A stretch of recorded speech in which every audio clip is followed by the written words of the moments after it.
Hey guys, we're back again with more Wings of Fire First Impressions, where I share my thoughts about each and every book. This time, we're taking a dive into Winter's life, which I must say has impacted me in so many ways. So without further ado, let's get started with today's talk about Book 7, Winter Turning.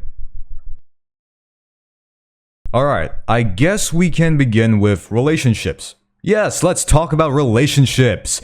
You know what I think is better than intra-tribal relationships? Intertribal relationships. Love stories like these are common in the grand scheme of entertainment. Think about The Little Mermaid, Tarzan, or a better example, How to Train Your Dragon. Now, even though Night Furies and Light Furies appear to look identical, the Light Fury isn't an albino Night Fury. They are a distinct species. Just want to point that out real quick. Therefore, their love story would practically fall into this intertribal relationships category. The reason why I find these relationships so powerful is that the obstacles the characters face would be theoretically more difficult than it is in intra-tribal relationships, but that remains a theory. What actually matters is how it's all written. How writers build up to the point using a series of tension, excitement, frustration, dread, and despair, or vice versa. Just like what happened to Prince Arctic and Foeslayer. Their relationship conjured a rivalry between Nightwings and Icewings. That's why it's tragic. That's why it's interesting. That's why I like it. Now, I might summon some Winter Watcher shippers here, but in my opinion, if Winter and Moonwatcher became a couple, they would have to bypass the circumstance of both of their tribes that are practically rivals. To narrow it down even further, not even their parents, their families would approve of their friendship, let alone a relationship. It's incredible how both characters, especially Winter, were not only able to look past the events that followed the rivalry between Nightwings and Icewings, but also completely ditch his family, his tribe, and his chance to be on top of the rankings, which has been his childhood dream until now, and I like that. To be honest, I too wouldn't be happy living with my family if I was Winter. So far, in my opinion, this is the best friendship I've seen from the book series. Now, don't quote me, because I'm still in Book 7, not even Book 15, not even Arc 4. Yeah, I've heard Arc 4 is currently in the works, so there are still so many ways where my opinion will be swayed entirely towards another character, and so on. I still got a long way to go. You know, there were several times where this book grounded me in some way. One of them was when I had to sign up for a 3D animation course. Yes, I am learning 3D, and I'm willing to apply it to future animations. See, one thing that inspired me to start learning 3D animation is this unique style that can be found in some animated films, where they combine both 2D and 3D animation in multiple scenes. If you still don't understand, think about Family Guy, or my favorite example, The Iron Giant. If you have watched the film, you might notice that inorganic objects such as vehicles and even the giant itself are 3D animated. It's incredible. It sure is something I want to learn. But the only thing stopping me was the software. You see, before I signed up, I was leaning towards this software called Blender. It is widely used to create animated films, visual effects, artwork, and many more. But most importantly, it's free. And that time, we had two options for my course. One uses Blender, and the other uses 3ds Max, which is, unlike Blender, it's not free. However, it is a professional 3D software that, according to the course, is widely used in the entertainment industry.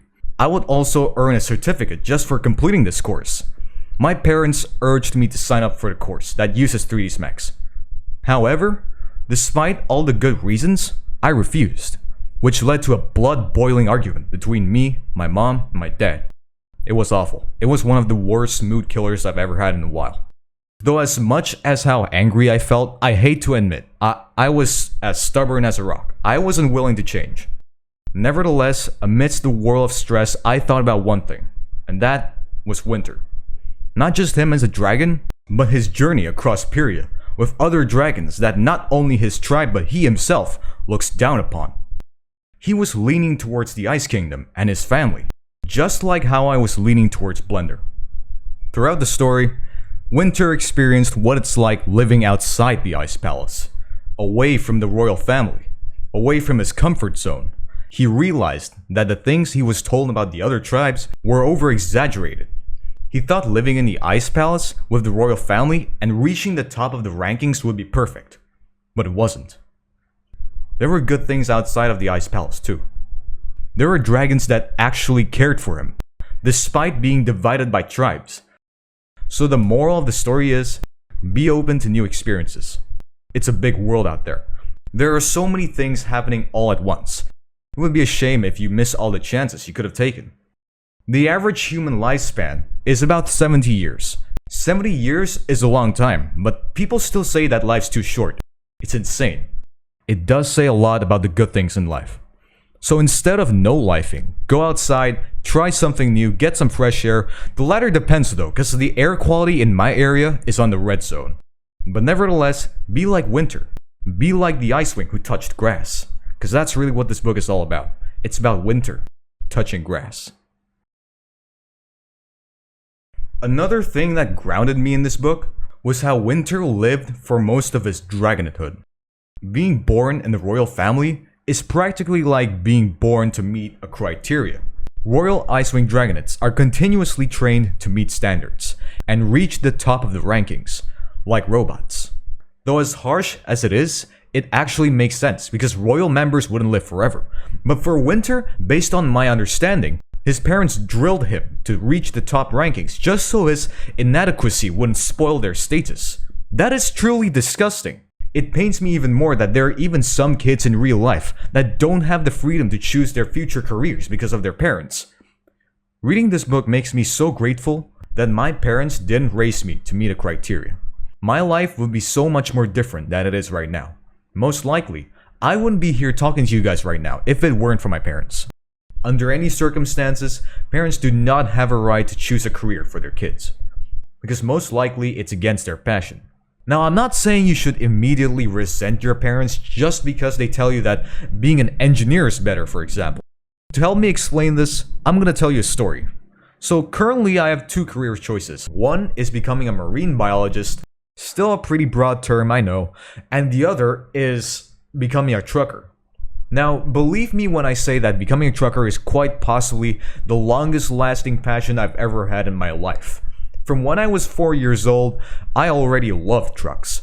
I even had a whole box just for toy trucks. As I got older, I began picturing myself behind the wheel of these rigs.